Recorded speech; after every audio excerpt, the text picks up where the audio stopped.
At bali itong video nga palang ito'y kadugso nga nung aking video nang nagluto nga ako ng nilaga. At bali ito nga pala yung kinabukasan nung araw na yun. At sa kasamaang palad nga ay inabot pa nga ako ng malakas na ulan at bumaha pa nga dito sa bayan nga ng Lopez. At sadya nga talagang ganito nga dito sa bayan, kaunting ulan nga lang ay nagbabaha na. At bali sumaglit nga pala ako niyan sa bahay dahil nga kailangan ko nga ng valid ID. At kung bakit nga naman talaga hindi man lang nga ako nakapagsiksik ng kahit isang ID dito sa aking wallet. At sa mga oras na ito nga pala ay talagang nagmamadali na nga ako at hinahabol ko nga ang oras at baka nga ako ay masaraduhan. At bali mag-aalas 4 na nga din pala ako nang matapos nga ako sa aking mga kailangan. Kaya naman kako ay aantahin ko na nga si Ali dito sa bayan para sabay na nga kaming umuwi sa kanda. Bali nagchat na nga lang din ako sa kanya na kako nga ay kana JR na nga lang ako daanan. At nang makalabas nga si Ali sa kanyang trabaho ay inakit niya nga ako dito sa palengke. Umili nga raw kami ng aming mauulam at nagtatanong nga siya sa akin kung ano nga daw ang gusto kong ulamin. Kako nga sa kanya ay kung ako ang tatanungin ay isda nga ang gusto ko dahil nga talagang ako nga ay nauunga na sa karne. At bali 1 kilong maliliit na galunggo nga lang pala ang binili namin dyan at amin nga lang itong igaganga. At pagkarating-rating nga namin sa kanday, inaya ko na nga itong si Ali na manghingi nga kami kako ng kalamanyas. Anong kalamanyas? Kalamyas.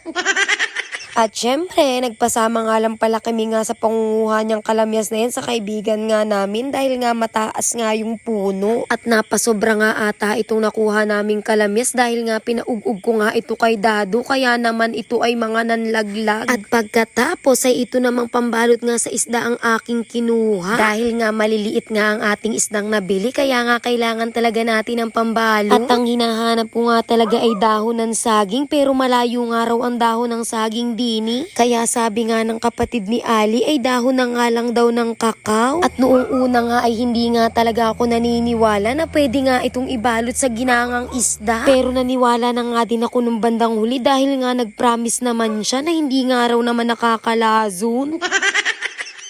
At pagkatapos ay hinugasan ko nga lang ng 2 beses nga itong isdang aming nabili. At sinunod ko na nga din palang hugasan nga itong mga dahon ng kakao na kinuha ko nga kanina. At bali pinutol ko nga lang pala yung mga tangkay niyan dahil nga makakabutas nga yan kapag nagbabalot na nga tayo nung isda. Pagkatapos ko nga dito sa mga dahon ay ito namang mga hiningi naming kalamyas ang akin ngang hinugasan. At bali hinugasan ko nga pala yan ng ilang beses dahil nga yun ay nalaglag nga sa kalsada. At pagkatapos kong hugasan ng mga dapat kong hugasan ay sinunod ko na ngang igayak itong aking mga rikado na aking gagamitin. At sinadya ko nga pala talaga mga mare na marami nga ang ilagay ko nga ng mga rikado diyan. Dahil nga ginanga nga ang ating lulutuin kaya nga mas masarap talaga siya na mas marami nga yung rikado. At bukod nga kapag marami ay mas masarap ay mas nakakaalis nga ng lansa kapag nga madami ang inilalagay na mga rikado. At syempre pagkatapos ay yung isda naman ang aking ginayak at naglagay nga lang pala ako yan ng kaunting paminta, kaunting magic sarap at kaunting asin para naman may lasa nga yung ating isda kapag nga binalot na natin. At bali hinati ko nga pala mga mare yung ricado ko dyan. Naglagay nga pala ako sa ilalim ng kawali nga ng mga ricado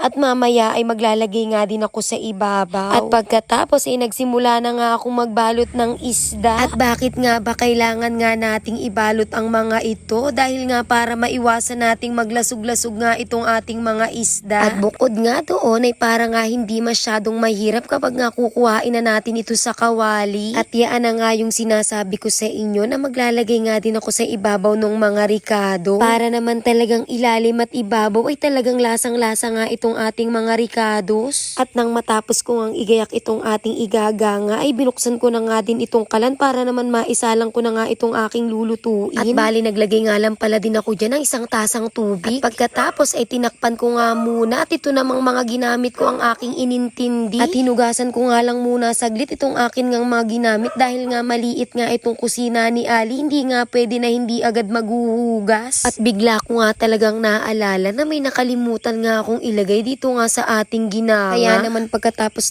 ko nga maghugas ng aking mga ginamit ay inumpisan ko na nga din gayatin itong aking nakalimutan na ilalagay nga dito sa ginanga. At bali nag-get nga lang pala ako dyan ng kaunting taba dahil nga isa rin ito sa magpapasarap dito nga sa ating niluluto. At dahil nga kumukulo na nga itong aking niluluto, kaya naman napapunta nga ng ko sana ng kusina itong aking kaibigan dahil nga napakabango raw ng aking niluluto. At bali tinigal-tagalan ko nga pala ang pagpapakulo dyan dahil nga kalalagay ko nga lang nung ating mga taba. At para nga talagang makasiguro ako na talagang luto na nga itong taba na aking inihabol, kumuha nga ako ng isang hiwa at aking tinikman. At syempre, naghintay nga lang pala ulit ako ng ilang minuto dyan bago ko nga tuluyang patayin ng apoy. At sa puntong ito nga, iluto na nga ang ating ginanga. Sarap niyan mga mare.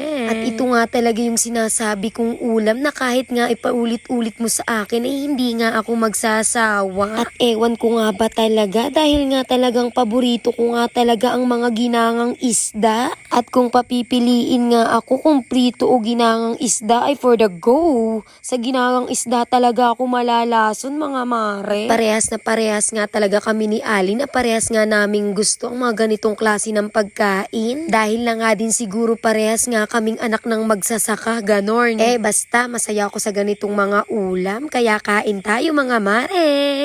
Tapos ang sarap pang sipsipin ng ulo niyan lalong-lalo na at naglalaban nga yung asim at alat. Talagang ako'y nalalaway. Tapos may ulam pa nga pala kami ni Ali dyan na itlog na pula. Talagang sira na naman ang diet. At yun lang. Bye-bye mga mare!